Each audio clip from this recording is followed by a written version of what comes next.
This is the voice of the Report of the Week, signing on.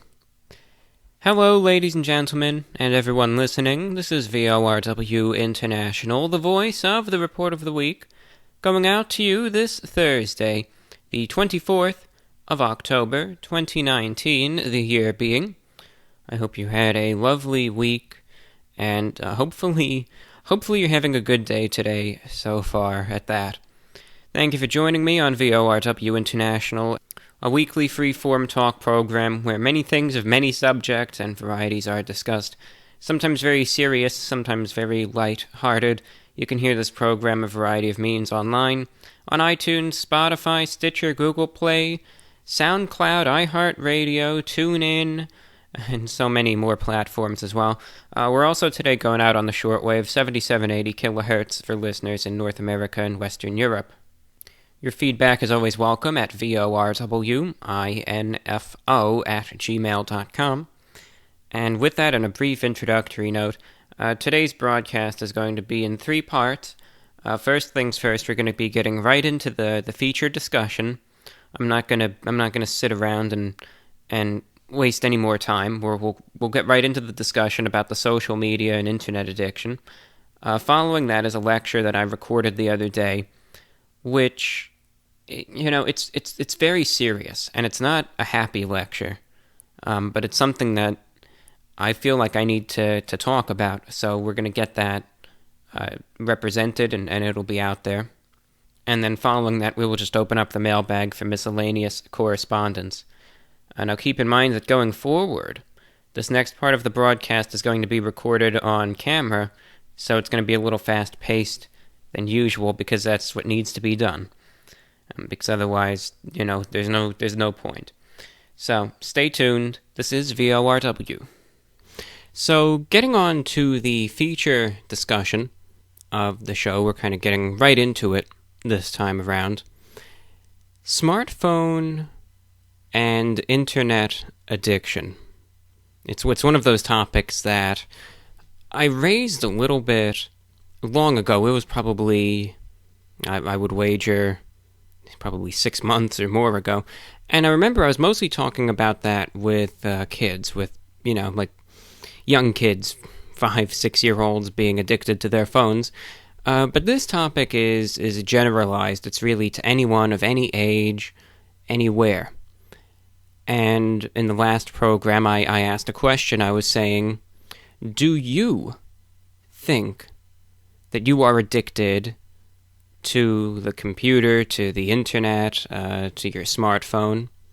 I mean, you hear so much about it. You hear about smartphone addiction. You hear about internet addiction, even, of course, social media, video game addiction, etc., etc. And I was wondering, of course, with there being, seemingly such a great prevalence of it, with so many people talking about it, so many people bringing it up in one capacity or another, I just wanted to know, do members of the public at large actually consider themselves addicted or not? And then as a follow-up question, I said, understanding that, how do you think it's going to progress going forward? How do you think technology is going to progress? So we got a few interesting responses anyway, and it's going to be interesting. When I was sorting through them, I saw a lot of people. There was some variety, a lot of mixed responses. You had some people who were very straightforward. They were saying, I absolutely am addicted. But there were other people who were kind of saying, no, I don't think I am. And it was interesting to see. And I always like it when there's like a certain diversity in the responses that we get. Because then you get a little bit of everything. It's not like everything is going this one way or going another way. There's some agreement, there's some disagreement, and I always like those differing viewpoints. And, it'll be interesting. Now, going forward, the question that I have for next week's show, and it's a tradition of mine, I always like to ask a question, get listener responses, and then we get into the next program. Next Thursday is Halloween. So I think, even though, again, a few months ago I did a show about this, I mean, come on, it's Halloween, may as well. If you have any anything spooky, anything creepy, anything pertaining to the paranormal, just share it. Share your stories. We'll just talk about various ghosts and all that stuff.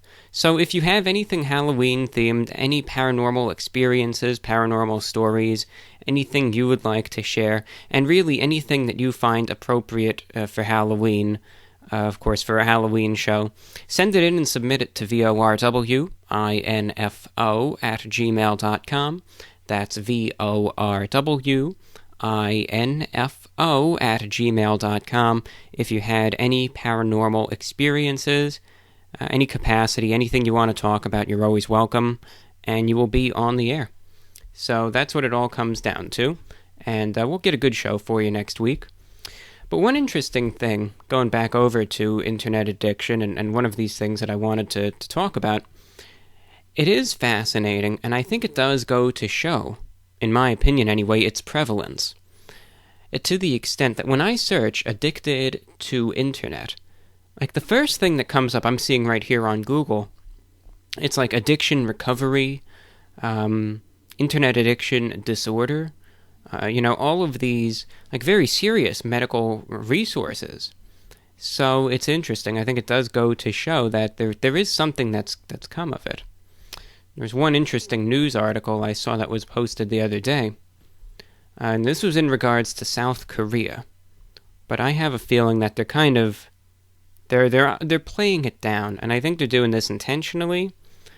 But they were saying that teenagers in South Korea are so addicted to their smartphones, and granted, of course, the social media and whatnot that comes along with it, so much so that there are actually these like internet rehab, detox camps that they have set up, that you can go there, and I guess, if you feel you have a problem, you could enroll in one of these camps, and I guess the cost is free for the most part, aside from paying for food, and they unplug you, and it's this literal program to try and break free, of being chained to the internet, and so on and so forth. So it's just interesting. But the way the article makes it out, it's like they're trying to say that this is only a problem in South Korea, and I disagree with that very strongly.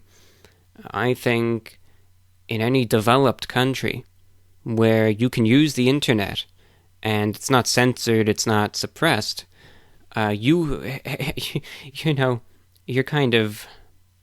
tied down to it in a sense. I mean, look at me, right? I'll be honest. I definitely rely very much on the internet. Now, the one thing I would say, I'm not addicted to social media, but I'm an outlier. I've never been a social media person, nor have I really been a smartphone person, but I'm old school, kind of like with a desktop, a laptop, computer, and definitely, whenever the internet is out, I feel it, I most certainly do. So, I have my own dependency, and there's no shame in admitting that. But now going over to the email, again, VORWinfo@gmail.com, and seeing, if what you guys really have to say. So let's open it up, and real quick, I'm going to reposition the microphone here, just a little bit right there, just like that. That's fine, hopefully, no big issues there.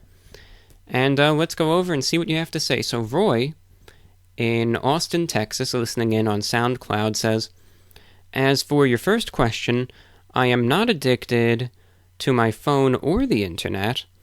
As for the phone, I do not watch videos, read articles, or play games on it. I occasionally use the camera, and I mainly use it as a watch, texting, and talking to people. And the texting and talking is mostly for work. I have way more phone than I need or use. And he says, I am on the internet or in the PC a lot, music, movies, research, podcast, games, etc., although I do not consider myself addicted. If I wasn't listening to music on the internet, then I would be putting on a CD. So would the question be, if I am addicted to the CD? Would the question be, if I am addicted to music. But he said behavioral addiction is a hard one. I think the only one who would know is the subject himself. Two MMORPG enthusiasts would look the same to an outsider. One of them spends a lot of time online, but still fulfills all his responsibilities and also maintains his social obligations. The other one lets the game take over his life and neglects all other areas. They both spend an ungodly amount of time playing EverQuest. All right, thank you, Roy, from Austin, Texas. Going over to his very short response, but to Trev, he says, am I addicted to the internet? Yes, I am. I'm too tired to go into detail, but thought I would answer anyways. Well, thank you so much, Trev. I really appreciate that. And no matter what, I appreciate that you took the time to go ahead and formulate a response, long or short. So it's much appreciated. Let's go over to Aravik. Says, hello, Review Bra, love the latest podcast. When it comes down to internet addiction, when I look at my own behavior, I would say that I am addicted. I've never thought about it that way, but every morning I check Instagram, Facebook, Spotify, NPR, Pokemon Go, and Harry Potter Wizards Unite. It's like having coffee in the morning, and throughout the day I periodically check back into all those sites. I think that our smartphones make it so easy to get online that it becomes habitual. Now, I'm not sure if it's a bad thing, though, except you're not actually interacting with real people, just the online personalities. But when you actually go to work or out to run errands, that's when you do interact with people face-to-face, so I think that there needs to be a balance between the two. That was from Aravik. Thank you so much for your thoughts there. A little bit of a water break. And, it's interesting that you mentioned, and it is an interesting thought, like you said, I do consider myself addicted to the internet, but it's something that I really don't think of that much. It's just it's like my morning routine, it's just what I do. It's not like I'm metaphorically, shooting up every day, and it's not like that in regards to addiction, right? It's just something that I do. So that's really interesting, but I do agree with what you said, that it all comes down to having a balance, because I think in today's world, the way that things are, you just can't, you can't fully disconnect, right? We're just too dependent on it at this point. But I think there is a way to have that balance. All right, Ryan is checking in, says, I think that the internet is designed to be addictive, instead of focusing on the person-to-person interactions. It makes you the product instead of just a member of the community of the interconnected world. It all comes down to money. So thank you, Ryan. And hey, that's how a lot of things are in this world. It all comes down to money in the end. You break it down, and you just, you'll find a way. It always does. Just like you look at the PG&E outages, right? That's, in the end, I feel it's financially motivated. Everything is, practically. And, that's what it's all about, making that money. Eric in Edmonton, Alberta, Canada, says, this is the first time replying to one of your questions. I've only recently started listening in, so thank you. Welcome to the show, Eric. My 2 cents on the social media addiction issue you raised is that it's going to get a lot worse, at least for a time. I'm only 22 years old, and it's striking to me how children growing up now have their own smartphones, when even 10 years ago, smartphones were something only some adults owned. Indeed, I think the scariest aspect of smartphone technology addiction and dependence is the fact that we're giving these devices to children who do not have the capacity to discipline and regulate themselves. I don't really blame parents for this. Generations ago, it was TV that was the big scare as far as people, and especially children, being overly dependent on it. But with smartphones and social media, the potential damage is much greater. And I think society as a whole tends to move to excesses like a pendulum for the next decade or two, we'll keep using our devices way too much until larger groups of people begin to move away from them in a conscious effort to improve mental health. We're already seeing this in rehab centers for internet/gaming addictions, and interjecting there, that's exactly like I was showing earlier in the broadcast, right? In South Korea, you have these not anti-internet, but like internet rehabilitation camps, right, that the kids can go to literally try and have this issue remedied. But anyway, continuing on with your letter, I believe you also mentioned potential future technologies like being completely reliant, my apologies, like neural linking, where devices are connected to us inside our own brains. And this worries me quite a bit, and I think that will be the breaking point, where some people will become completely reliant on technology even to perform basic tasks, while some people will begin to move away from this way of life and try to regain their independence, but with future inventions, it's always impossible to tell. And he says, personally, I can definitely say I used to be addicted to YouTube and social media, but now after immersing myself more into the world of books and reading, and limiting screen time, I can confidently say I feel much healthier and better overall than even 1 or 2 years ago.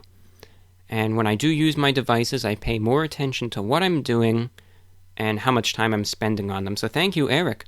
Good on you. Yeah, good on you for breaking free. And look, it's a hard thing to do because we're dependent on it even to this point. And yeah, I agree with you in regards to things just kind of getting a lot worse. And that's my biggest fear when it comes down to it, is that, going forward, however long it's going to be, sometimes I think when we look at the future, we kind of have an overly optimistic look at things. I remember seeing a video, I guess it was a couple years ago, maybe it was back in 2012, 2013, what the world would be like in 2020. Now, we're pretty much in 2020 at this point. Were the predictions that I saw in this video, did it come true? No, not at all. It was way too optimistic. It was everything in our house is going to be connected, and everything is going to be like a touch screen. Like the walls are going to be interactive, and the door is going to be, and the light switch, and everything is going to be internet connected. But, I guess in some places that is the case, but in others it's the wall is still just a wall, and the door is still just a door, and that's it. It's not a smart door or anything. It's not really necessary. But one thing that I really do believe in is the neural linking, where I think going forward a few decades, that's going to happen. And they're going to hook your brain up into these, where it's literally going to be your mind, your consciousness, your soul, that's going to have whatever it ends up being. Maybe it'll be a chip. Maybe they'll find a way to wirelessly do it. I have no idea. But it's going to be connected. And you, yourself, will be the internet-connected device. And I think the advertisers will be able to read your mind, and, you will not have any privacy anymore. And people might be able to hack you. They might be able to, literally take you over. And that scares me. When that technology emerges, it's going to be like the new smartphone. Where it's going to be it's going to be revolutionary. And granted, it'll have its benefits, but of course it has its drawbacks too. And that'll be the breaking point for me. I would not want that to happen. I wouldn't want to ever be a part of that, ever. It's I'm all for advancement, but it gets to a point where it's just a little too much. It's just a little too much, and I'm just not comfortable with that at all. But I think, like you said, there will be two groups. You will have people who will be all for it, and will literally be, I think, dependent to the point of no return. And we're not there yet. You can still, right, cut away from this stuff. It'll have a toll on you, but you'll be able to live still. I think it'll get to that point, though, where it's just, you can't anymore. But the one question is, if you don't go along with that technology, is the world going to leave you behind? Are they going to leave you to rot and to, be gone? So that's an interesting thing, but yeah, it's something that I worry for going forward. That's my honest thoughts. And then let's go over to Ian, who says, I myself am not addicted to the internet nor my smartphone, though that wasn't always the case. I came of age when the internet was in its infancy. As the technological and digital footprints of the internet grew, I found myself caught up with the information, entertainment, and risque things that became available to a person within a few keystrokes and clicks. By the time I hit my late 20s, I felt as if something was amiss within myself, a disconnection and discontentment. I felt as if I was missing out on life, and I made a drastic cut to my internet usage, including all social media. It was difficult, but like all addictions, there will be a withdrawal period. Life improved. I set objective, real-world goals, and made far more progress in improving my lot than I had up to that point before. And, he says, I still use the internet, of course. I have an Instagram. I help with my business. My wife runs a Facebook page associated with the business. And sometimes on our downtime, we'll stream some movies or TV. But I think the internet is a very positive thing when used with perspective and discipline, but it's very easy to fall into a trap. But as far as the future, I think it will absolutely get worse. And I believe it's within our nature to pursue pleasure and entertainment and forsake the hard work and diligence it takes to make improvements in our daily lives. And he recommends looking at the Spielberg movie Ready Player One, which absolutely, that's a good book, a good movie too. And he says, I can very much see a future as the one portrayed in that, we're an oasis where people go to live their fantasies or escape the problems of their life, forsaking the real world for a false digital one, even getting to the point where they'll convince themselves that the digital, internet-driven world is the real world. So it's very interesting, Ian, and thank you so much for your feedback there. And you said everything will be connected and available to even the world's poorest, even when clean water and food might be hard to come by. The technological oligarchs that run this modern age would love nothing more than to tap us all into the internet at all times, connected consumers. Now, certainly fight against that, and I encourage all others to do the same. Thanks for the great work from Ian. And thank you so much, Ian. I really appreciate it, and again, I agree with you. Like I was saying, I just have a bad feeling about the future going forward, and I can't shake that. Sometimes you get this feeling deep down, and I can't dismiss it. This is what I see going forward, too. So I worry for that. So thank you so much for your feedback, Ian. You're listening to VORW Radio International. All right, so continuing onward with the discussion, I think we have about 4 more pieces of correspondence that I want to get to. Juan in Uruguay, regular listener, says, to answer your question from the last broadcast, yes, I'd say I am addicted to the internet. I constantly use it when I'm at home. So thank you so much, Juan, for your feedback there. Daniel in Georgia says, I discovered and began listening to you this summer, and my appreciation was immediate, yet continues to grow.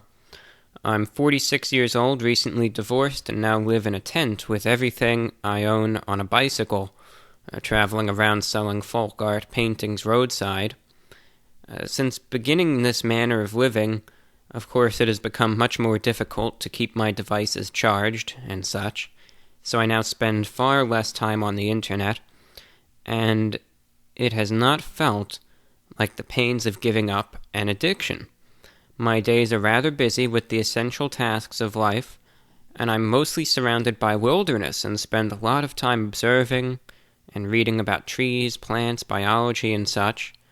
Before this, I do indeed think I spent far too much time interneting. You are definitely right on the matters of human lack of empathy, compassion, and general behavior towards each other. I remember you speaking on this when you had the flat tire as well. I often, when able to listen, simply play your broadcasts in the background. I enjoy the mental stimulation from the topics and admire your views on them. You're also correct when you state in this episode on failure that what you do reaches, affects, and perhaps benefits scattered random people, regardless of any other aspects of the venture from the usual perspectives of success. You convey a deep, profound humanity within yourself, and that can spread to others as well. So thank you so much for your kind words, Daniel. And, stay strong. I appreciate, I always have a level of respect for individuals who go against the grain. And I think there's a strength inside the people who do this.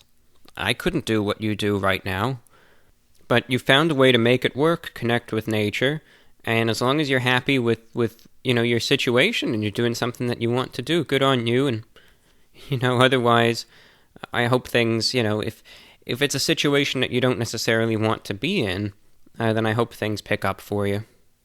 So thank you for your kind words, Daniel.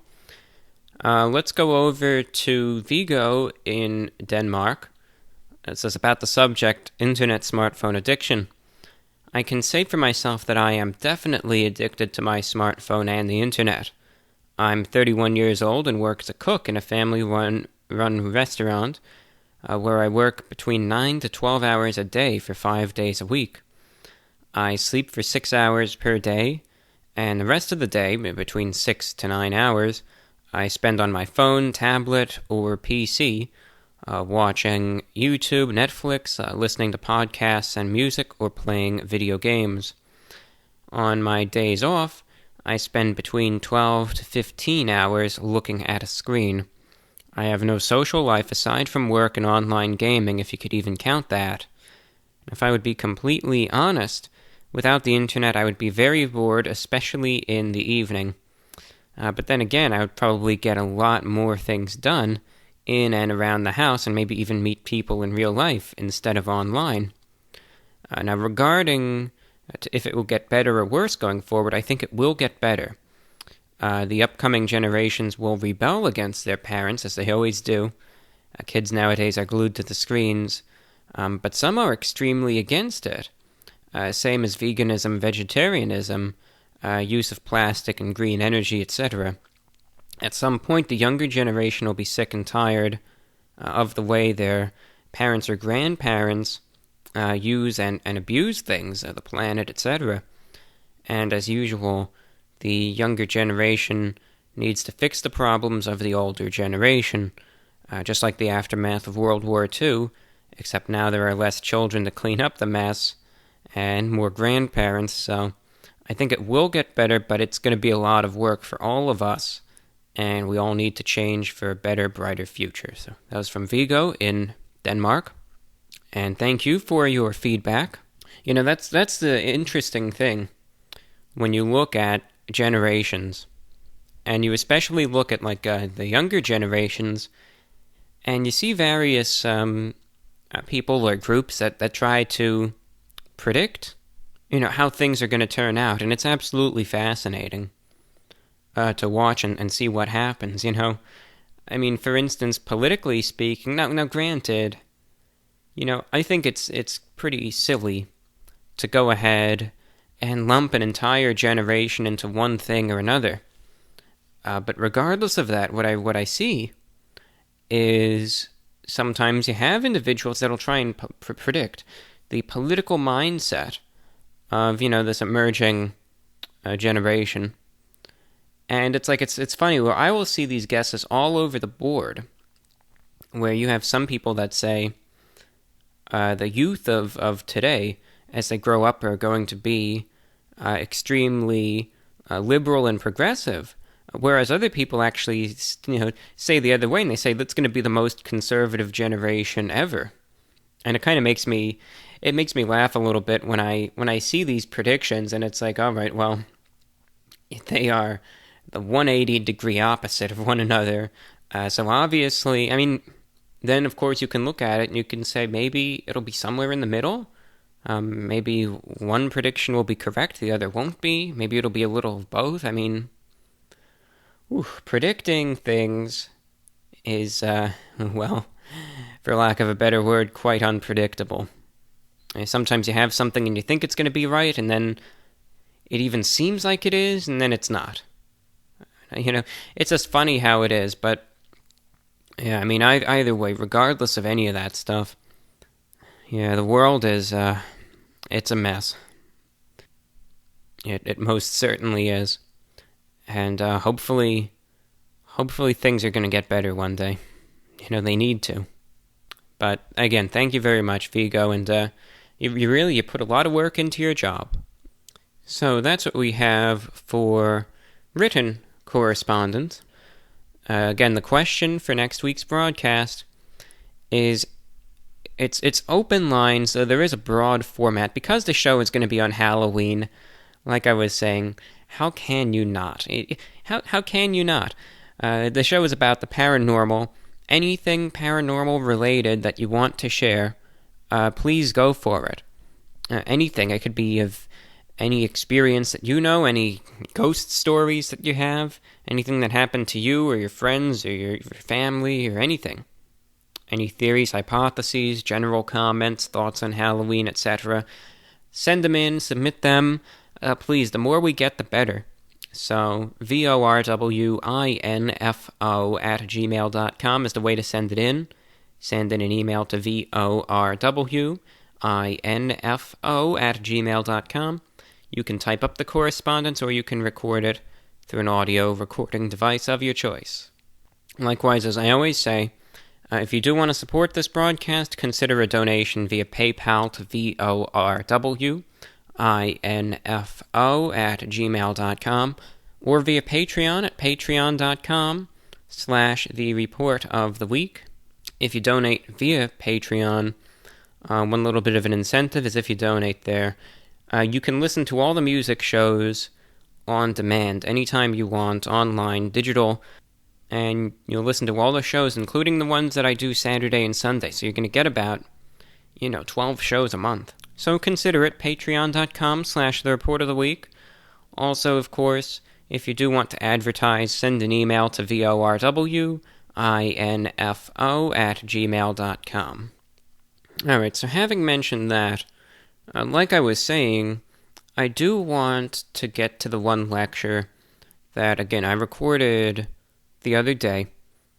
And, standard disclaimer, look, I always try, if applicable, right, to put a little bit of a positive spin on things, but sometimes it just is what it is. So that's one of those lectures, but it's something that's been on my mind, and I just want to talk about it. It's about intimidation and the world that we live in today. How to get through it. This is VORW International. This is one of those things that I wanted to talk about, but I didn't know how. And it was a realization that I came to fairly recently, but not necessarily to the point. It was a matter of being able to formulate it, regurgitate it out properly. And of course, there's all different ways to do that, different ways to go about delivering a point, getting that message across.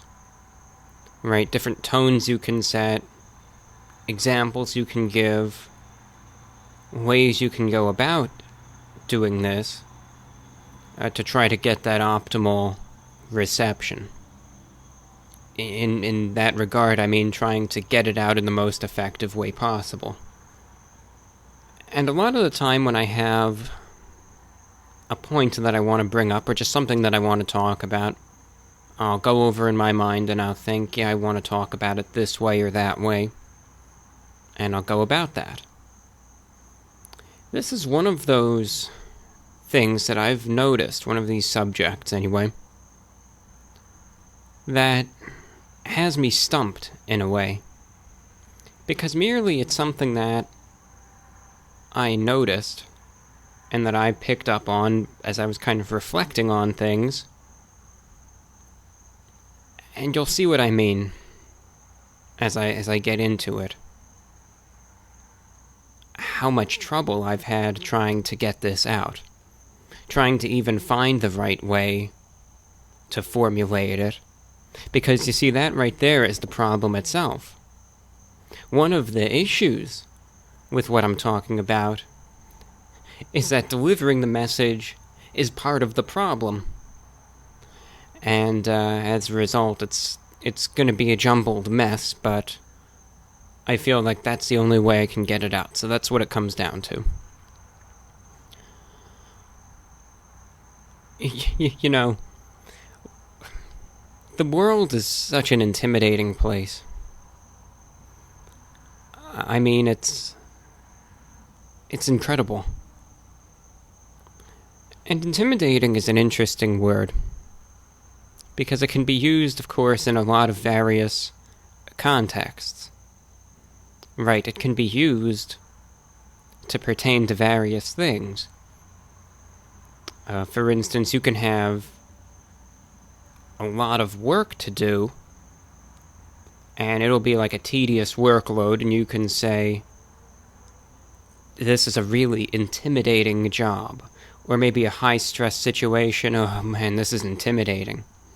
But then you can have someone, right, who literally is intimidating.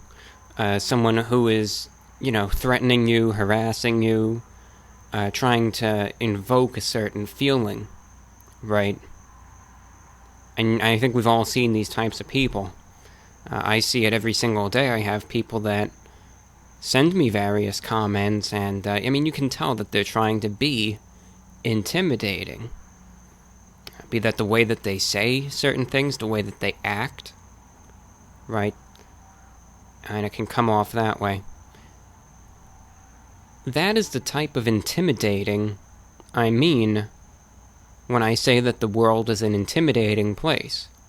I think all definitions of the word are applicable here, but that's what I'm talking about specifically, right? Yes, granted, the world can be a very daunting thing. There's a lot that we have ahead of us, a lot that we need to do, even just to survive and make it through one day to another.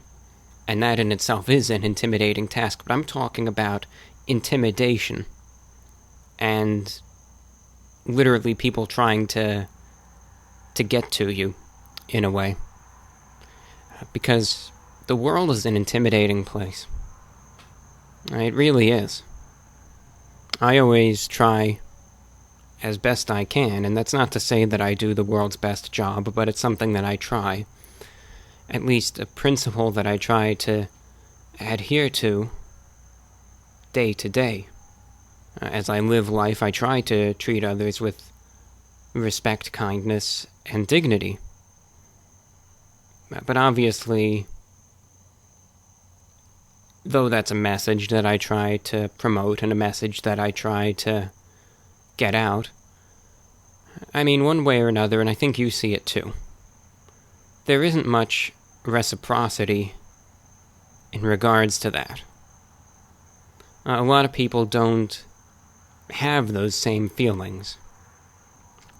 Rather, it's just like they care about themselves, or they pick you apart and they try and bring you down.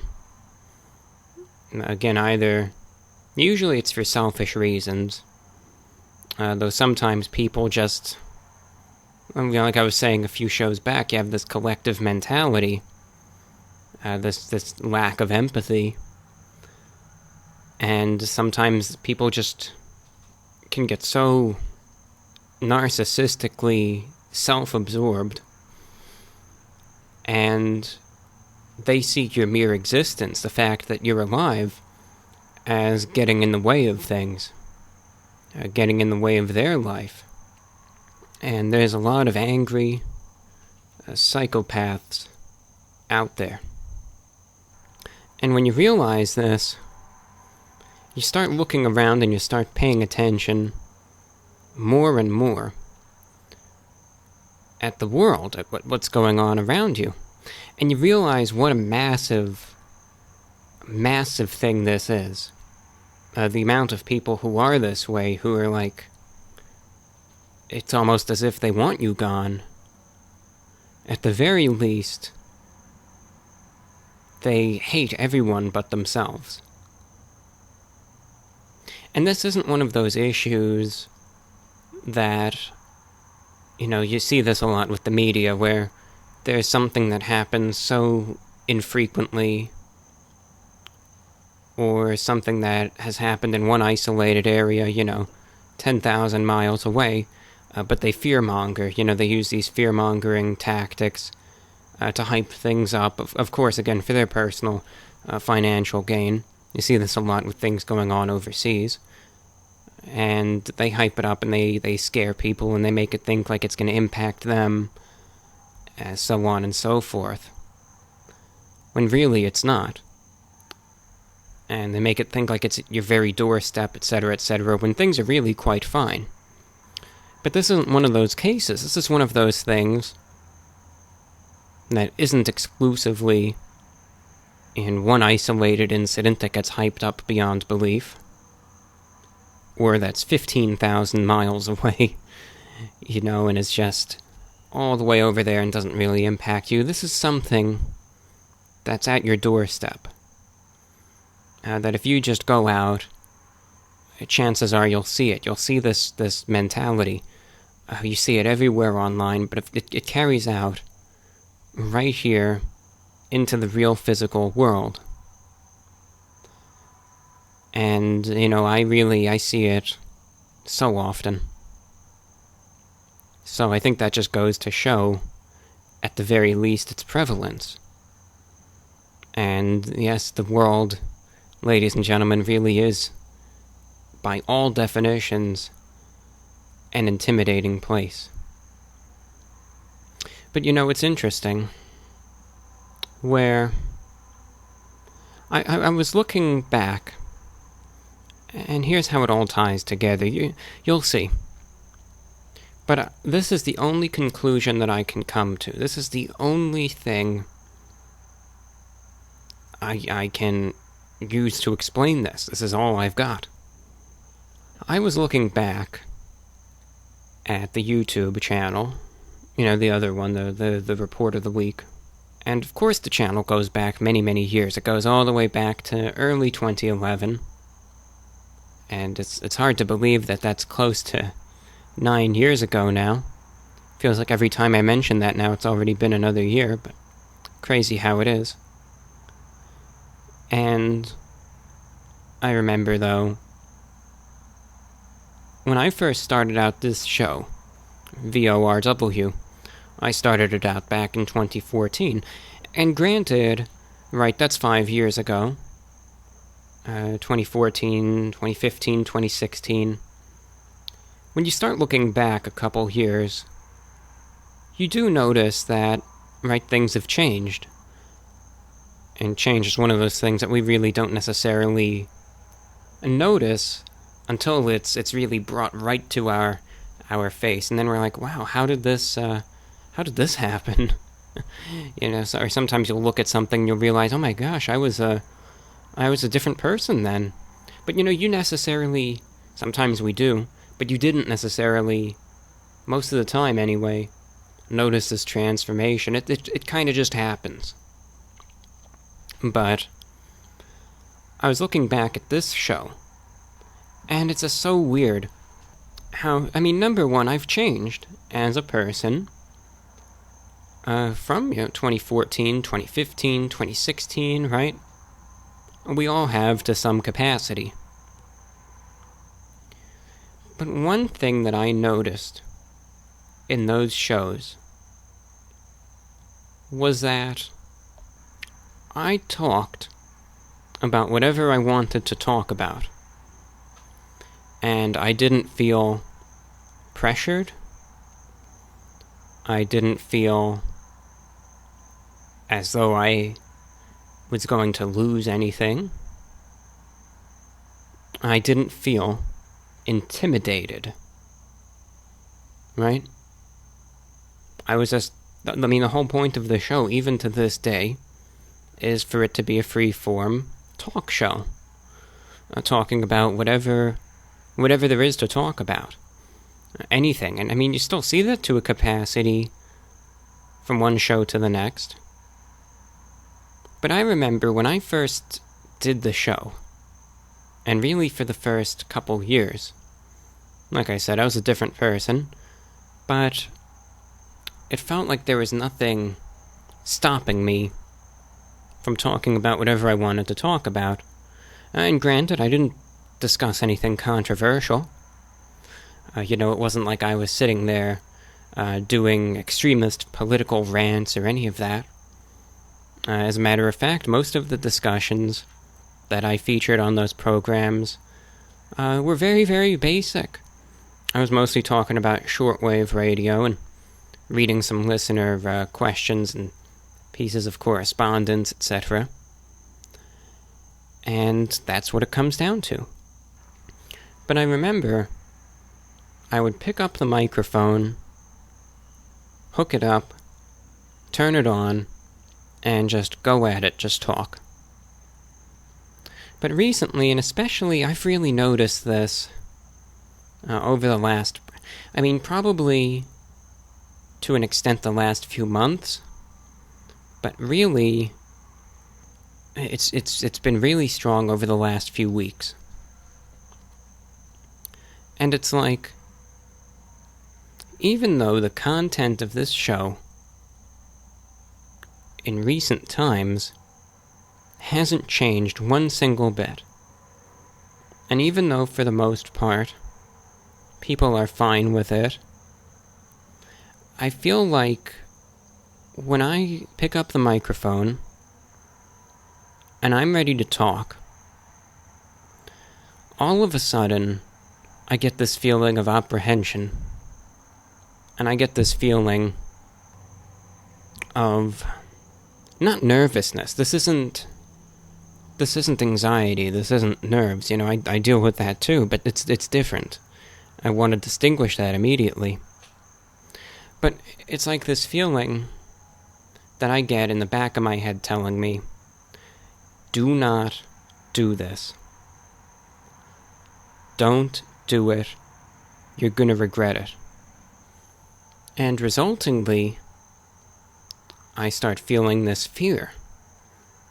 And it's like, well, maybe I shouldn't do this. Maybe I just shouldn't do a show this week. And, maybe I shouldn't talk about anything. I just keep it really, really light. And mind you, the topics that I discuss in each show aren't controversial. They aren't incendiary, nor are they, anything obscene. Yet, I get this gut feeling deep down that before I turn the microphone on, what I am about to say is beyond incendiary. That's like the feeling that it gives me now. And it's really not. These words have no power. They have no impact. And they're about as bland as can be. And I remember, for instance, the show about the wildfires, or pardon me, it was the PG&E blackouts. Not necessarily the wildfires themselves, but the preventative blackouts. That I couldn't even record it at first. Because I felt like if I talk about this, I'm gonna get crucified. And it's over.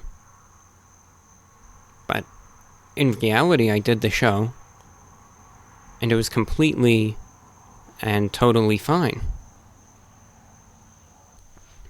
And obviously the reaction to it was no problem. And that's not the only time that I got that feeling. That's not the only time that I ever felt that way in regards to doing this show. And it's a feeling that you should not feel. You are free. Look, it doesn't mean that everyone's going to agree with you or disagree with you, and that's completely fine. That's a fact of life.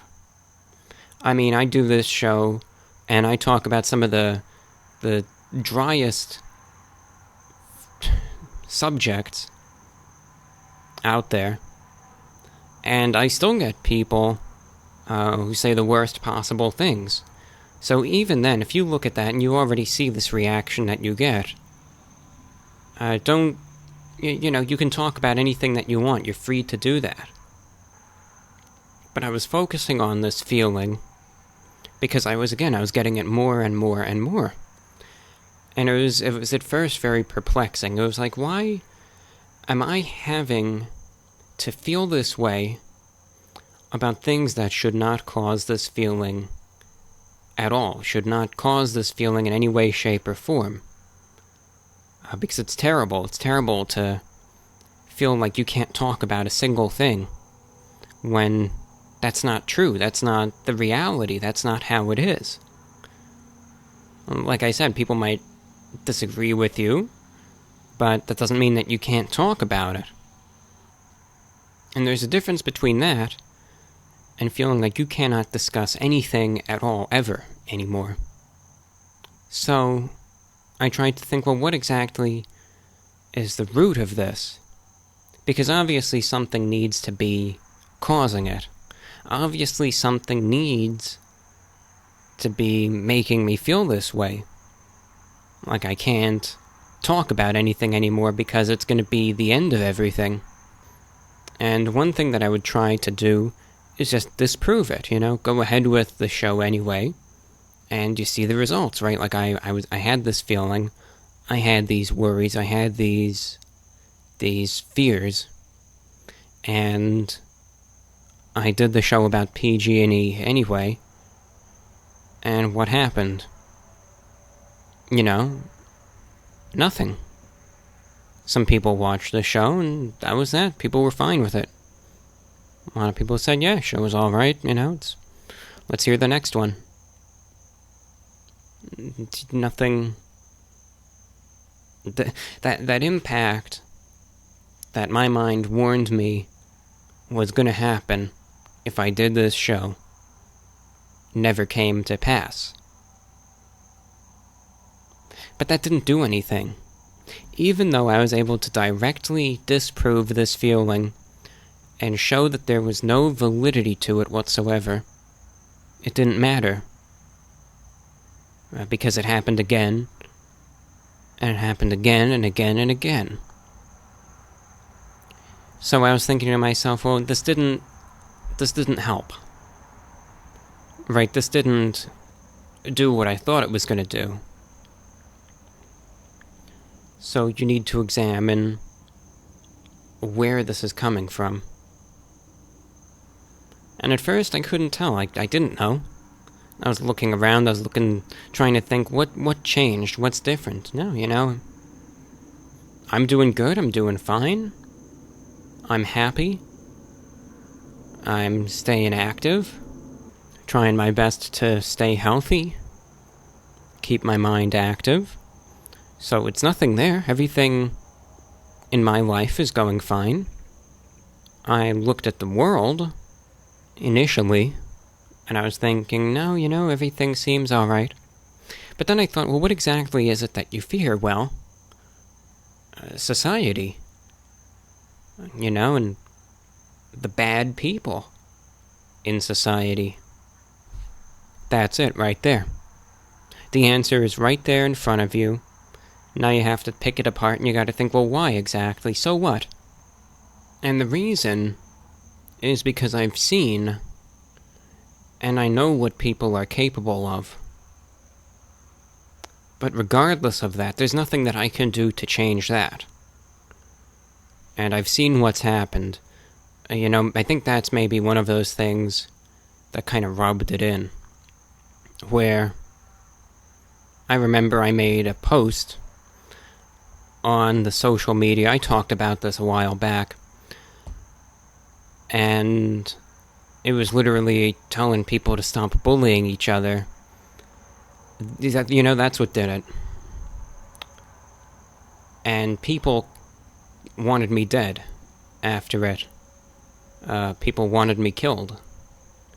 All because I said not to bully each other and to treat each other better.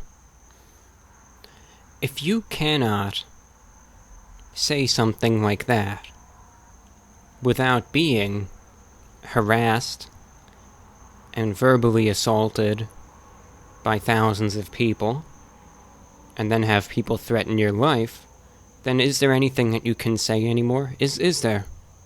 And when you see that, this is how people are.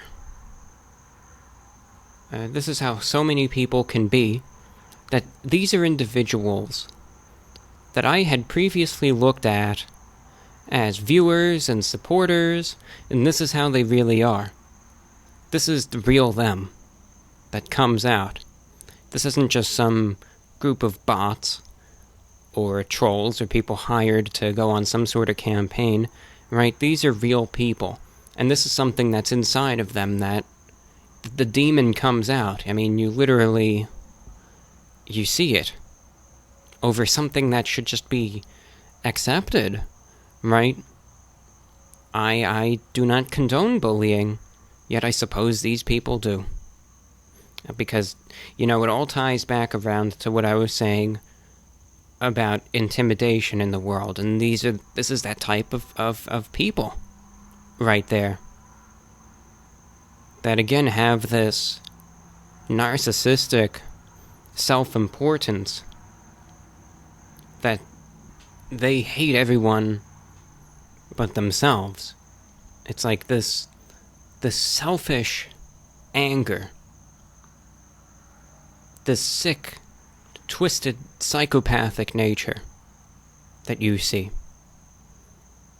And I guess just for a long time I tried to be optimistic about its true prevalence. I knew that there were despicable people, and I knew that there were lots of them. But when you really realize how many that there are, and how these behaviors are encouraged, that it's not just, it's like you're almost rewarded. You're looked upon by some people as a freaking role model if this is how you act. And like, people want to be more like you. Not to say everyone, but you notice it. And when you notice the true prevalence and how common this really is, and like I was saying earlier, like, it's not just some far off problem, or if it's some sort of isolated incident that gets hyped up like it's everything, when you realize this is commonplace, that very likely you come across dozens of people like this on a daily basis, it's scary. And then you really see the meaning of the world being an intimidating place. And that's what did it. But then there's this. When there's a problem, there's a solution. It's not always the conventional solution. Sometimes it is. It's not always the thing that you like to hear at first, or the thing that you want to do, but it's something that might help you out, get you through it, and be able to one extent or another, remedy the situation. And you can loop back over to the lecture I gave last week about failure. It's the same type of thing. You have a certain type of failure, there's a way to get past it. And sometimes that could be starting all over again, and that's something that we don't necessarily want to hear, but sometimes it works. So as a result, knowing that this feeling of fear, that I can't talk about anything anymore, is because of the way that so many people are, there's only one solution that I can see. And it's funny how it is. It comes back to bite you. But it's true. It's something that I tell other people all the time, and now I tell it to myself and to anyone else who kinda feels intimidated by the world as well. In this life, as far as I'm concerned, we've got one shot. We've got this one life. We have just this. As far as I'm concerned, that's what we've got in this world. We can't blow it. We can't squander it. We can't waste it. And we can't sit there and let other people tell us to do this or don't do that to extremes, to where you're sitting there and you feel like you can't even talk anymore. Individuality, who you are, what goes through your mind, the person that you truly are deep down, is such a precious thing. And it's such an important thing, and something that should not be suppressed. And when people say, and ask me for advice, and they say, I want to try to be myself, I want to do this, or be this, or be that, because that's who I feel like I really am, or dress this way, or appear that way, or maybe take this up or that up, because that's what I really want to do, but I feel intimidated by the world and how people are, how people will act, how people will react. I always say, forget about those people. Be who you really are. And that's the most important thing to be in this world, in this life that we've got. To just be yourself. You cannot let other people bully you, control you to that extent. You just can't. So as a result, forget about them, be who you really are, and be proud to be it as well. And you will get backlash. You will get people who are going to say some really, really cruel things to you. Who might try and do bad things to you. But stay strong. Don't let these other people run your life and win. Some people might give you some hard times for it, and you might suffer a few losses. And to all the trolls, to all the haters, to all of the angry people, the people who want to bring you down, who want to shut you up, who want to get rid of you, to hell with them. Forget about them. And the best way to stand up to them and give them that very clear message that, you know what, you can try all you want, but you're not going to win, is to be yourself, be happy, be proud of it, and show them that you can try all you want, but you're not going to run my life. That's why I wanted to go ahead and give this lecture today. Now, this is how it relates to me, but the message is universal. If people are giving you a hard time, if people are giving you crap, if people are trying to bring you down and demean you because you don't meet their expectations, or they just want you silenced, they don't like who you are or who you want to be, consider what I said. The best way to fight against them is to be the person that you truly are and truly want to be. And in so, it's really an all-around success. Because eventually when the bad people realize that you're not going to give them what they want, they will move on to the next. They're very parasitic in nature. They will just move on to the next target that they feel they've got, the next person that they can go ahead and try and attack and bring down. And good riddance. It's good that they're gone. And in doing so, you will find the individuals who truly support you, have your back, and will give you that motivation to continue on as well. And like I said, that's why I wanted to give this lecture tonight.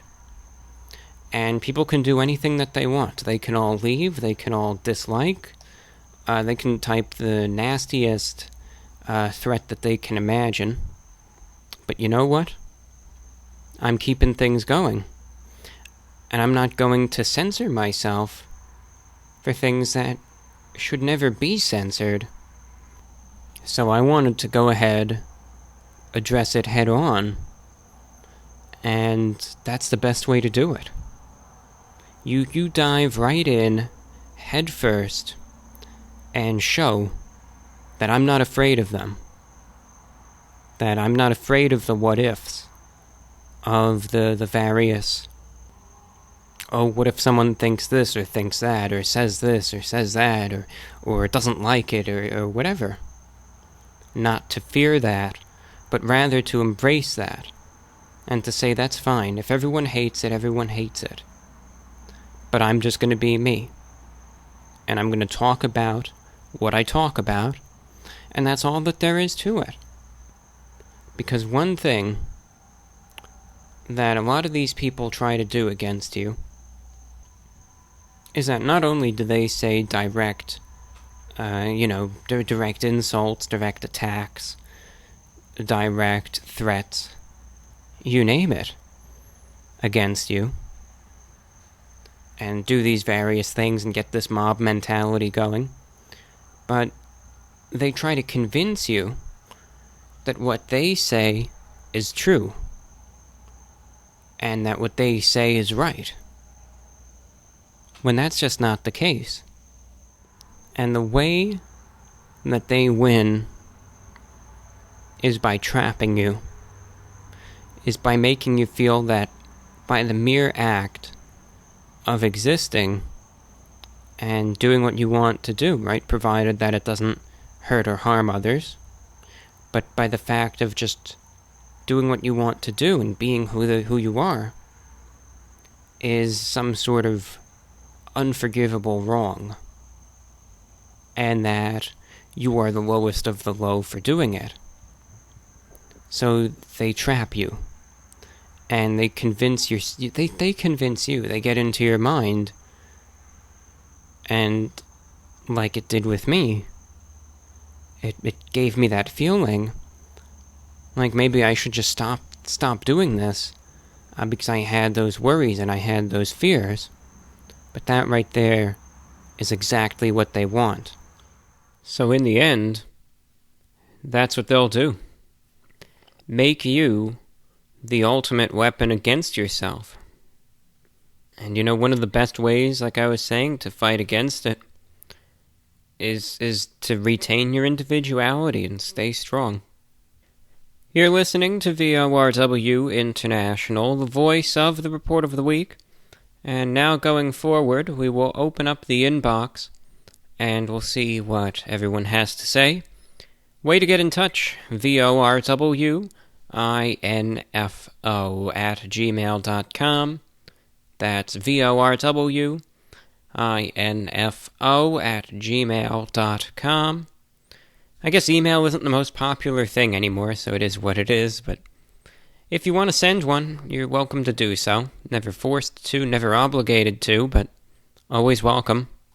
And that's what it comes down to.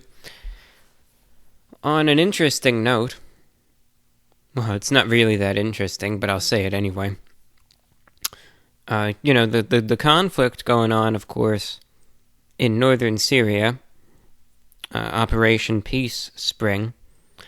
Right now, things are kind of at a bit of a stasis, a bit of a standstill, because you have a ceasefire that is arranged, with one country being a mediator and so on and so forth. But obviously, you see so many times. Sometimes a ceasefire really can hold, sometimes it'll break, so we'll see what happens. Right now, there is a ceasefire that's supposed to be going on in northern Syria, but again, we'll see if the fighting resumes. Either way, a very complicated situation, but one that's really worth looking into, if you ask me. And otherwise, one little interesting thing, it goes to show, though, the power of radio, Here we go again talking about the radio, but it's true. The power of radio in these situations where the Kurds have a shortwave broadcast to the region, which, provides news and information and all of that.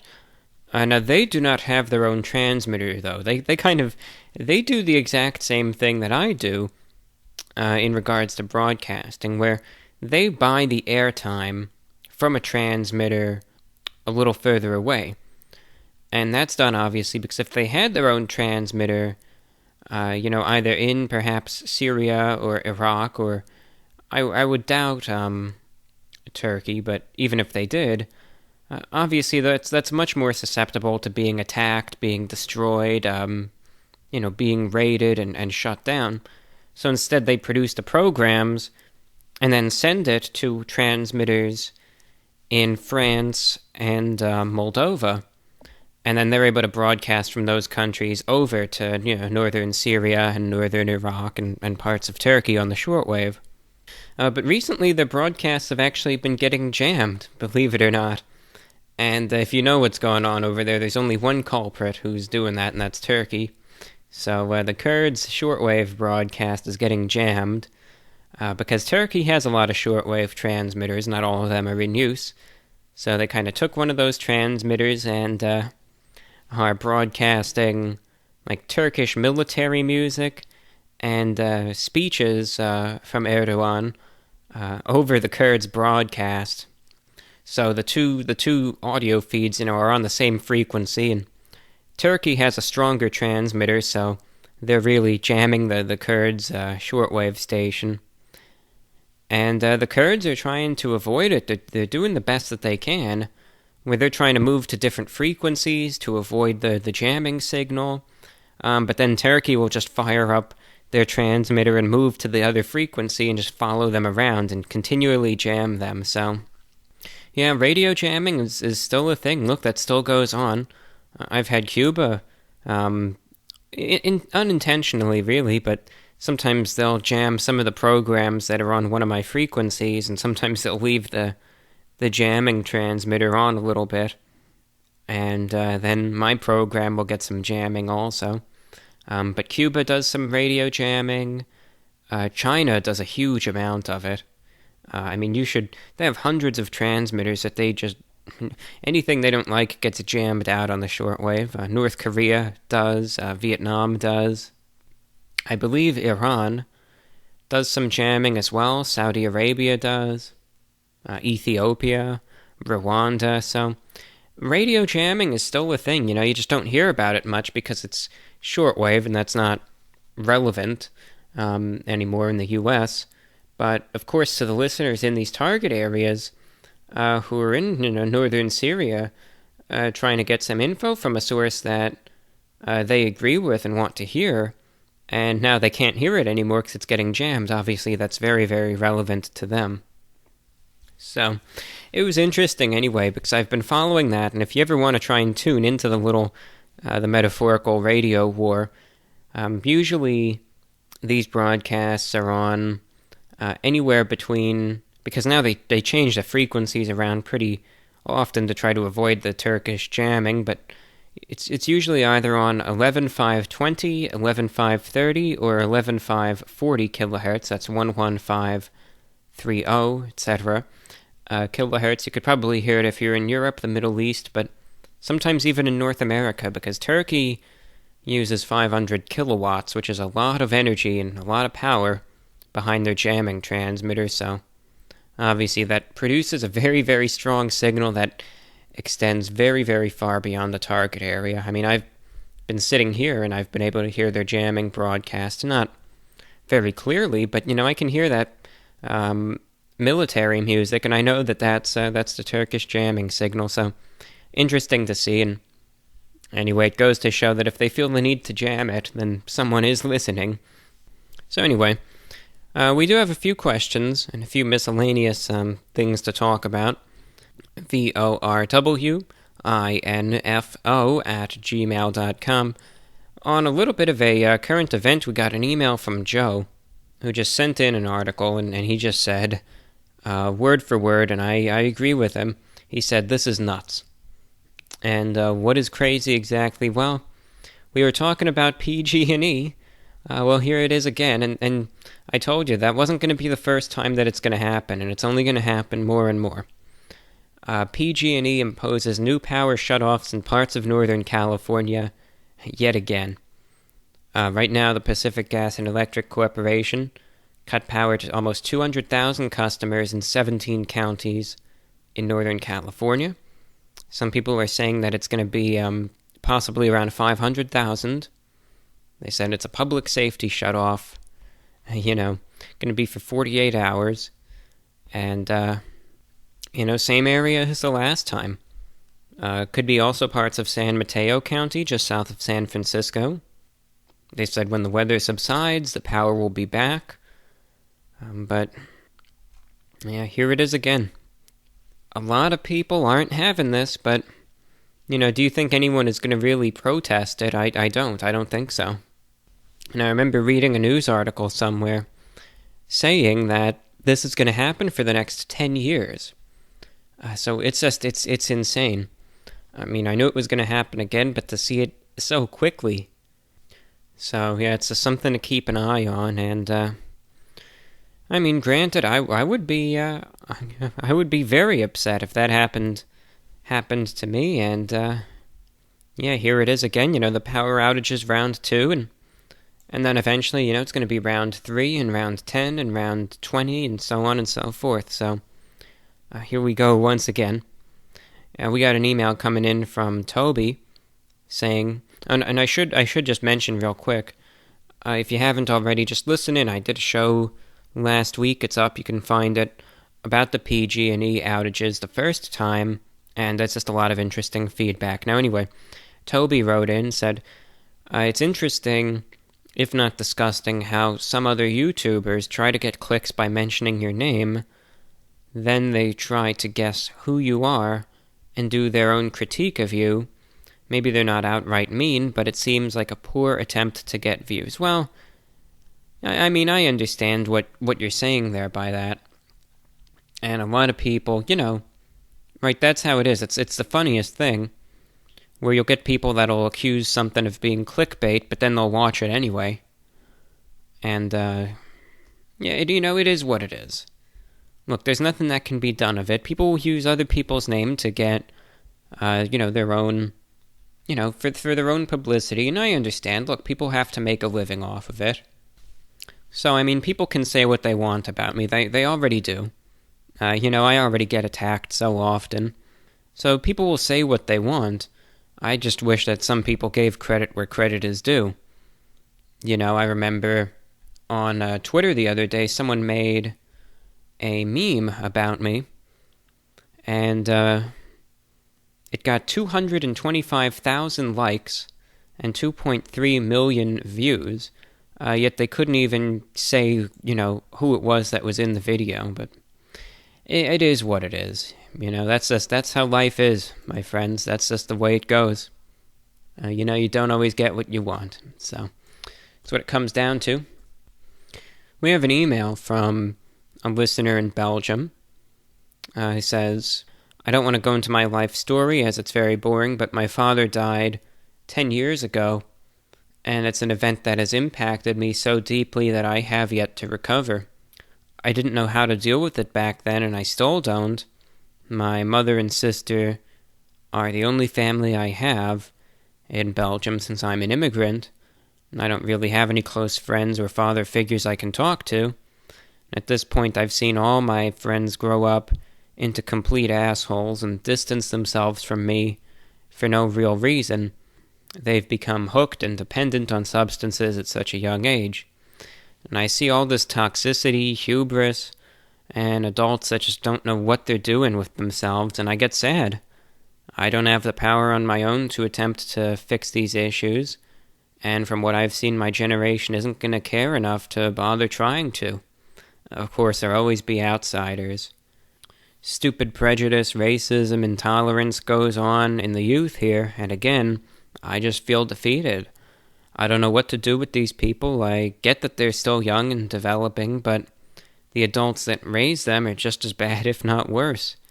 I constantly keep myself up at night thinking about these things. It's also overwhelming. Your videos on things like failure or loss really aided me in my mentality. I used to have an F the world mentality, but recently I've started thinking about it differently. I want to help people. I want to make people happy and not feel alone. I just don't know how to do this. Hell, I don't know if I can do it at all. So I'm stuck in this constant loop of getting hope, losing hope, and then getting angry over what the future could look like. And I consider you a developed and intellectual guy. I was wondering if you have any advice, or for anyone who feels the same way. Thank you very much for your email, and your sentiment is really in tune with the whole mood of this show. It's I can relate. Where, when you see the world for what it really is, it's disheartening, right? Because as you're growing up, you get painted this picture. Only as you get older and you start you start observing everything, you start looking around, and you see it all start falling apart. And you start seeing, you see it for what it really is, The facade wears off. And you make the realization the world isn't a good place. It is not. And collectively, as humans, we are the culprit, right?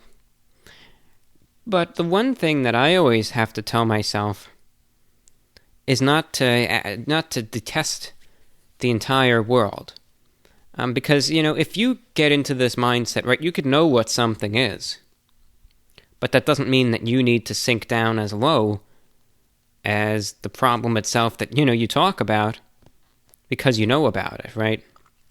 So let me give an example. You realize how people are. And it's a disheartening realization, right? Like, you see it around you. You know how it is.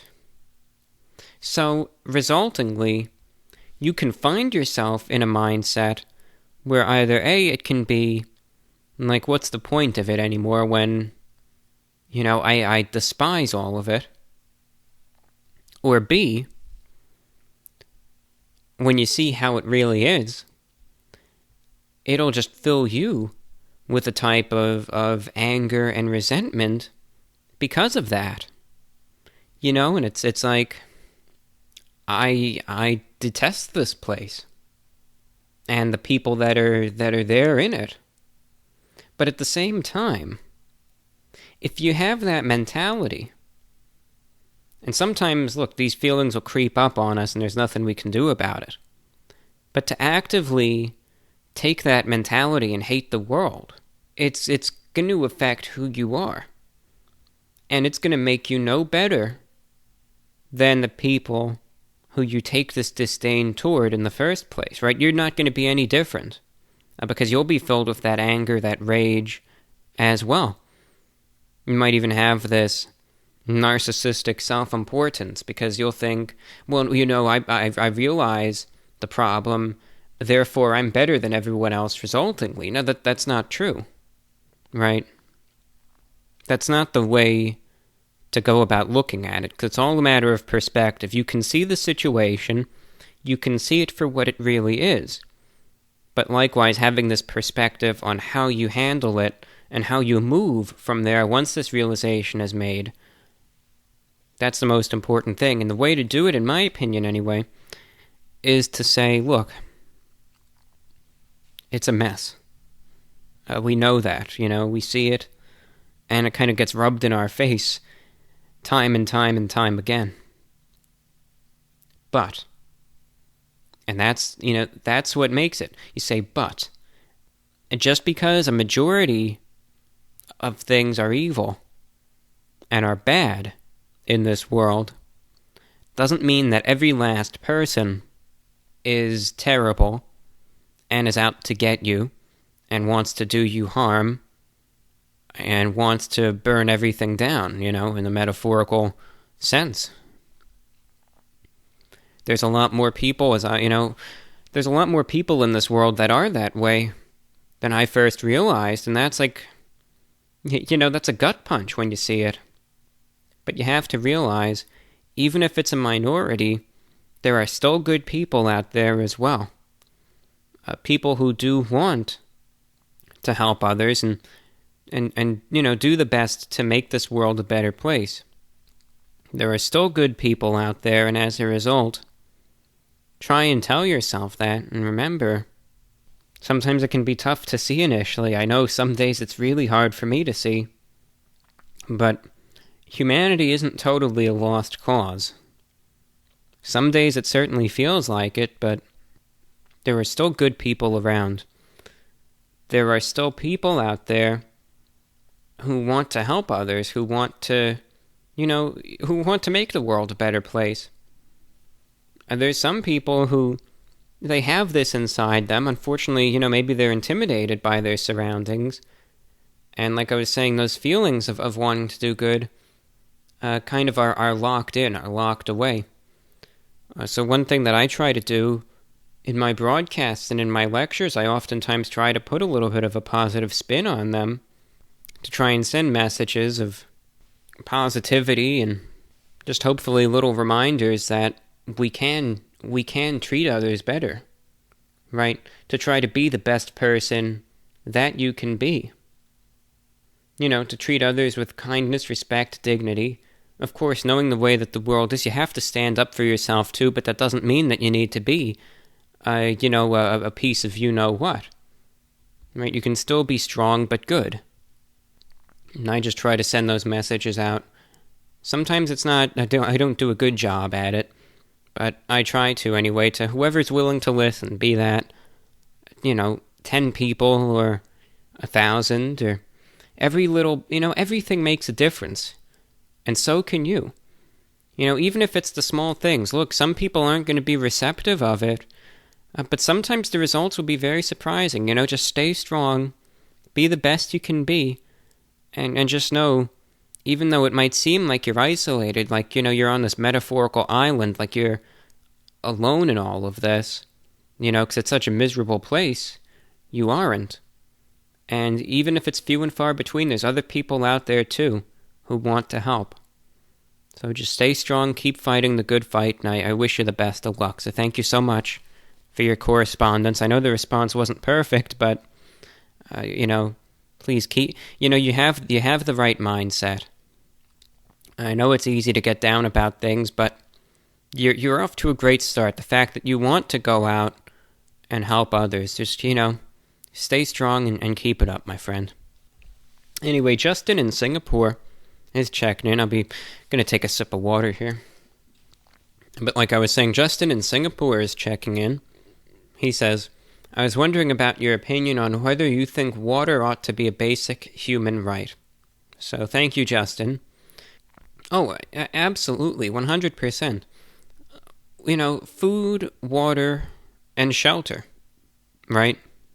The necessities. And especially the first two, shelter included, though. Some people say, well, you can live without a shelter. Well, go out and try and live in the harshness of the elements for a week or two and see how well you fare. And you'll realize that shelter is just as important. But absolutely, I mean, water, without it, you'll die.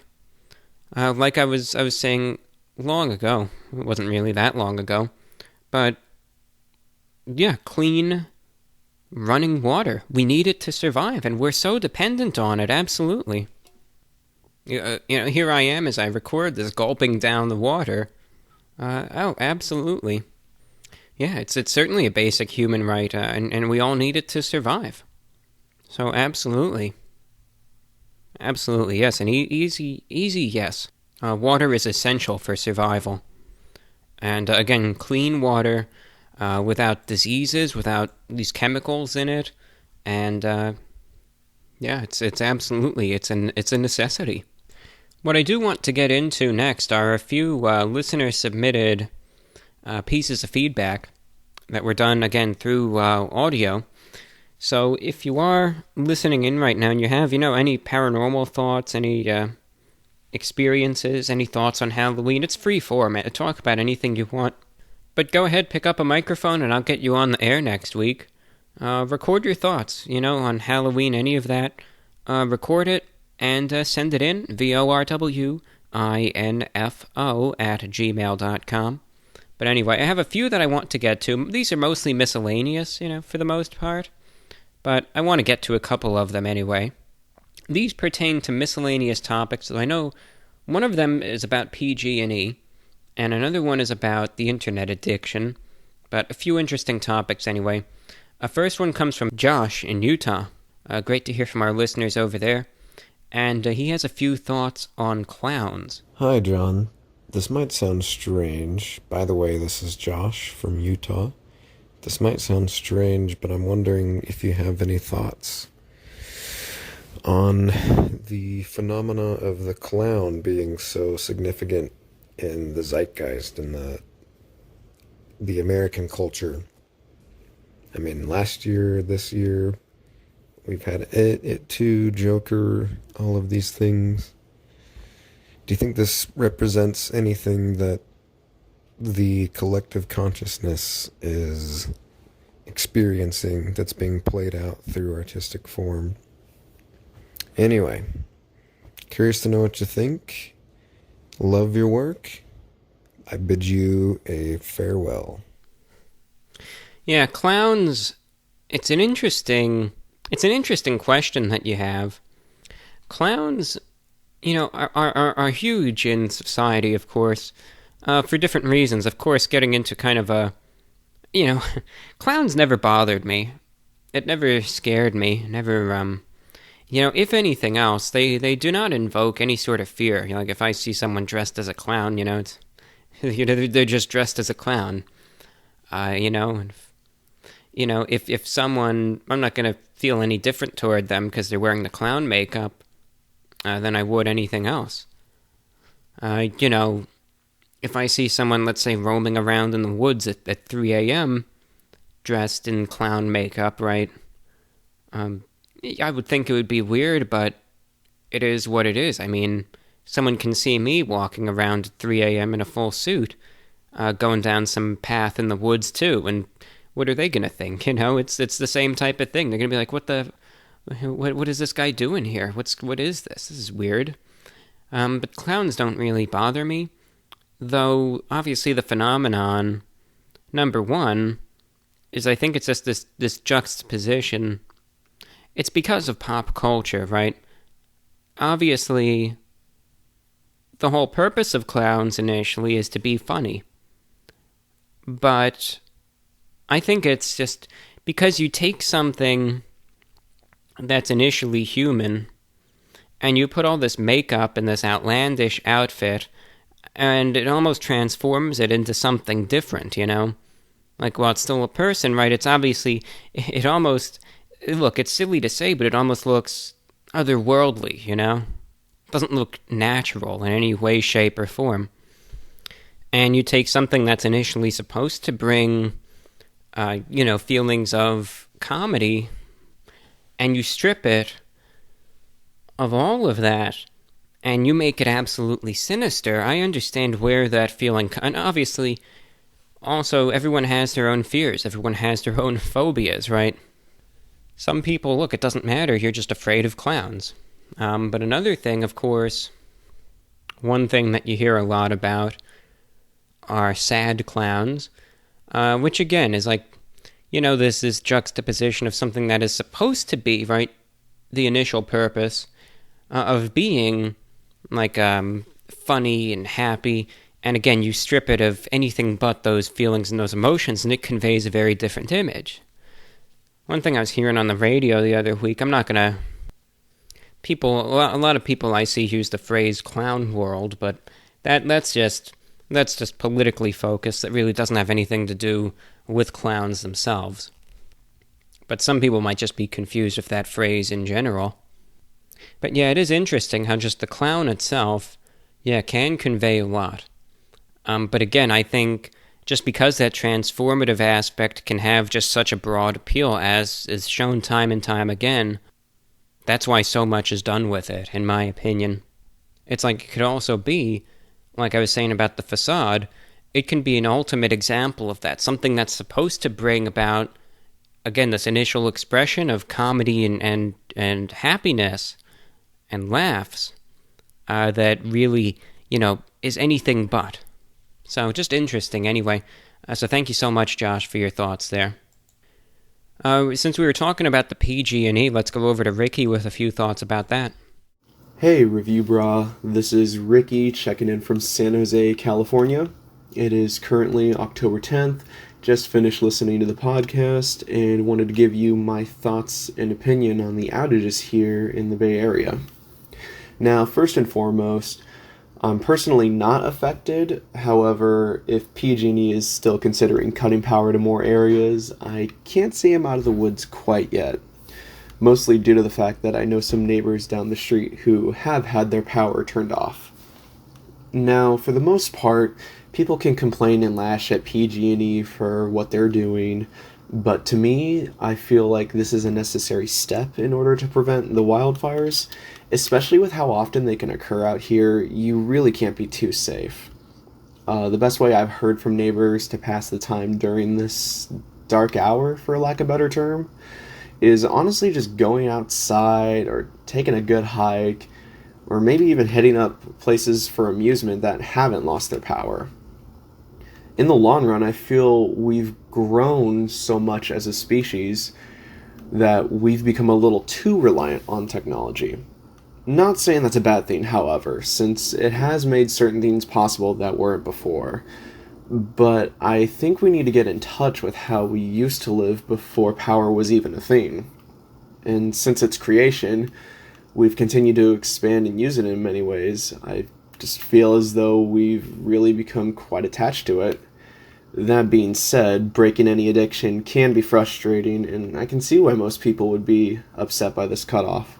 Especially if you're not properly prepared or stocked up for something like this that could last for many days. But in the end, to me, this is more important than people losing their homes or even their lives. If this truly does prove to be effective, I also believe that we can see more acts of this from PG&E in the future. So thank you, Ricky, for your thoughts. Interesting viewpoint there. Because, while I make my opinion clear that I'm not I don't support this, I welcome all viewpoints, always, always, always. So thank you so much, Ricky, with your thoughts there, and it is interesting, that you do mention getting in touch with kind of how we were before being so dependent on power. Goes hand in hand with the subject, how we were talking about the internet addiction. So thank you so much again for your feedback, Ricky. I always appreciate it. Stephanie in Florida is checking in with a few comments on internet addiction. Hey, John, I just want to, first of all, thank you for bringing up the subjects that you did last week. Failure, your talk on that was amazing. I also want to just touch on the internet addiction that you brought up, the phone addiction, device addiction. First and foremost, I want to use this platform, if you end up posting my correspondence, to tell everybody what's important is for you to love other people. it's important for us to connect with other people in the real world. Having the tool that is the internet, that's what the internet is. It is a tool, is not it's not a means for existence. You need to go for walks in your neighborhood. You need to talk to your neighbors. You need to make it a point to meet people who are different than you, who have different cultural backgrounds, who have, who are on the socioeconomic scale in a different place than you. Talk with people, find common ground, shake hands, look in people's eyes, and make friends in the real world. That's what's important. That's how we're going to survive as a society. That's how we're going to survive as humanity. I definitely feel like there is a huge internet addiction going on. I don't want to call it a phone addiction or an iPad addiction. It's an internet addiction. The internet, for sure, is another, what I would call, dimension to our reality.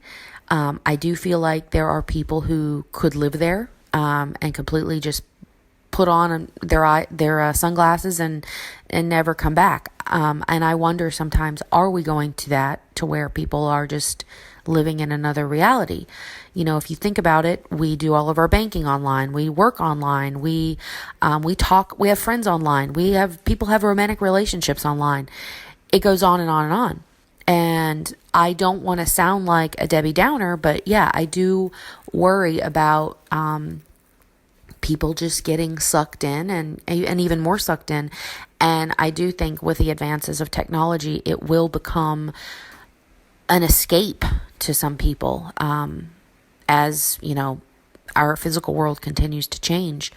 I'm 35 years old, and I can remember, first of all, I didn't grow up with a computer, so I really didn't get on the internet a lot as a kid, but I can remember, a world when the internet was completely different than it is today. It was a search tool. It was it wasn't this thing that like opened up the whole world to you. And that was a much different time. I remember my life without a cell phone as a teenager, and as a young adult, I didn't have a cell phone. So I know that like inside of me, I have a pendulum that can go back and forth between feeling very pulled to go into the internet, but then also a pull to go out and, take a walk in nature, go to the beach, go for hikes. Those are the things that I truly love and cherish. But I will tell you that I've taken a break from social media over the last few weeks, and I definitely feel like a pull to go back to it because, in my age group, a lot of people have kids and they're very busy, and, your friendships are sort of change when you get around my age. Priorities are with family and so forth. And I do feel a disconnect when I pull from social media. So am I addicted, to the internet? Yeah, kinda. I do believe that. But I do think that it's important for everybody to, take some time every once in a while away, step away from it, maybe for, even just a couple of hours. And I encourage everybody, please take some time to make friends in the real world. Don't isolate yourself, and do something good for your physical environment. So thanks a lot, John. I really love listening to your weekly broadcasts. And as far as failure goes, never let failure cramp out your voice. It's extremely important. All of your topics are important and hit home for people on so many levels. So thanks so much. Thank you very much for your thoughts and feedback there. And I agree. You have to be, even though there might not be that much reciprocity in today's world, like I was saying, you gotta be the best person that you can be. And you still have to treat others how you want to be treated, with respect, kindness, dignity, right? Have a sense of empathy.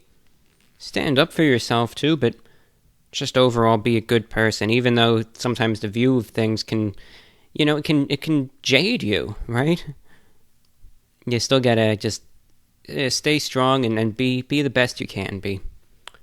Now, one thing, because social media, I guess YouTube, to me, YouTube is not necessarily social media. It's more of my job, right? So I'm kind of tied to it. whether I would really want to be or not. Aside from YouTube and the broadcasts and getting everything there, I usually use YouTube for music and all that. Otherwise, on the social media, I don't really use anything. Again, just to promote various things. I'll promote the broadcasts and my reviews, and sometimes I'll post something on Twitter and Instagram, but I don't casually use the sites, which is kind of weird.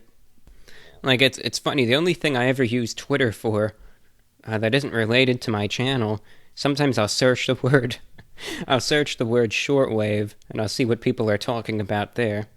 But I never respond to anything. I'm just a lurker.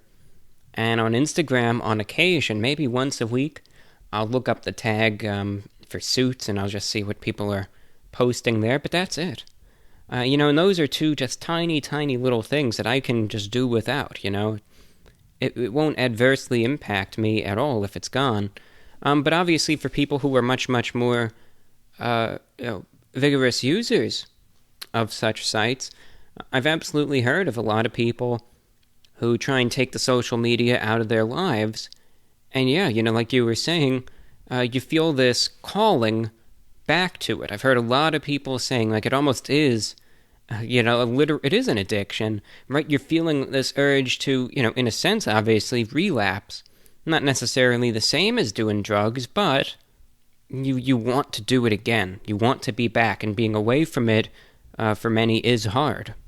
But thank you very much for your feedback there. And let's see if there are any other recordings to get to today. Well, I do have an email that I want to get to. And then that's it for the show. But we have an email from Julia in Georgia.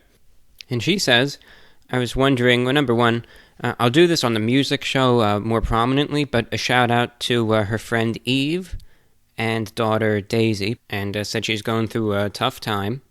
And be nice if you can give her a nod or a few kind words. So, absolutely. Going out to Eve and Daisy as well. You guys hang in there. Everyone's problems are different, and everyone's circumstances are unique to them. But like I was saying in the last show, in regards to failure, everyone experiences failure to one extent or another all the time, right? Things don't go the way that we want it to go, but with failure does come the path to a solution as well. Persistence, perseverance, change of perspective. No matter what you're going through, there's a way to get through it, so stay strong, and hope everything works out for you guys. And continuing on, the email also says, what do you do for Halloween? It's funny with Halloween is, I'll pass out candy, it doesn't bother me. I don't see many trick-or-treaters anymore, but, it's not too much, it's not too big of a thing that I see, but always, welcome. I remember one time I put just as a joke, because I knew that there were so few trick-or-treaters around anymore, that I remember I put out like a bowl of candy, and you know how sometimes someone will put a little sign on it that just says take one? I knew that there were only going to be like one or two trick-or-treaters. I just put this bowl out and I just said take everything. And why not? If you're actually going out. And sure enough, there was only one trick-or-treater, and after they took all of it, I just filled it back up again, because it's all this candy that I'm not going to do anything with, so take it all, that's what you get for going out. Deserve it. I know I'm not a good influence in that regard, but it's just something you don't see anymore. It's funny, though, how it is, where I remember looking back, I used to not be a fan of Halloween at all. I used to be a huge opponent of it. And now, granted, this is going back to, I don't know, maybe 2013 or so. Now, I still have my... I'm not going to make a big deal out of it this year. I don't care what happens anymore. With Thanksgiving and Christmas and all that stuff. Just bear in mind the original meanings and feelings that these holidays are supposed to represent the feelings of kindness and goodwill. But, do whatever you want. And there's going to be no anti-holiday lectures like there were last year. But Halloween, I just didn't like. I didn't like the culture that was surrounding it. But then I figured, well, what is it? How is it going to impact me if someone goes and wears, look, as silly as I find it, and I quite frankly find it quite absurd, wears a sexy Mr. Rogers costume, or, whatever the big thing is this year. I just know there's that. And I'm sure you'll be seeing a lot of Joker costumes. Notable political figures, you'll see that a bit. Even if I find it a little ridiculous, it doesn't impact me at all, and now my attitude has changed. I don't mind it. I like the aesthetic that Halloween has, and while the costumes and the partying isn't my thing, people can do what they want, provided that they're not hurting or harming anyone. They can have the freedom to just celebrate it as they wish. I don't need to sit here and rail at anyone for having fun, so it's just a change of perspective, change of viewpoint. It doesn't bother me anymore. But yeah, Halloween, the candy can sometimes be good, but like I said, I really like the aesthetic that it has, because, naturally, I like the dark colors anyway. I like the night, I like the darkness, all that stuff. And Halloween is like the one time where it's acceptable to go out and just be able to enjoy that stuff. Otherwise, it's like, oh, why are you so down? What's wrong? Why can't you just like the bright stuff? Not to say that the sun and all that is bad, but, it's just an aesthetic that I'm rather fond of, so it's nice to see anyway, and have it celebrated in that regard. So thank you very much for your question. And with that, I think I'm going to be wrapping up today's broadcast of VORW International. Yeah, a lot of mixed discussion, and, the disclaimer was there, so all was good. Any feedback, of course, next week's show, since it will be falling on a Thursday, so it's going to be on Halloween, again, since it is, may as well, anything paranormal related, anything that you feel you wish to share. Really, that's all that it comes down to. It's at your discretion, but send an email if you want. If you made it this far in the show, you pretty much sat through 2 hours of my blathering today, so you have nothing to lose at this point.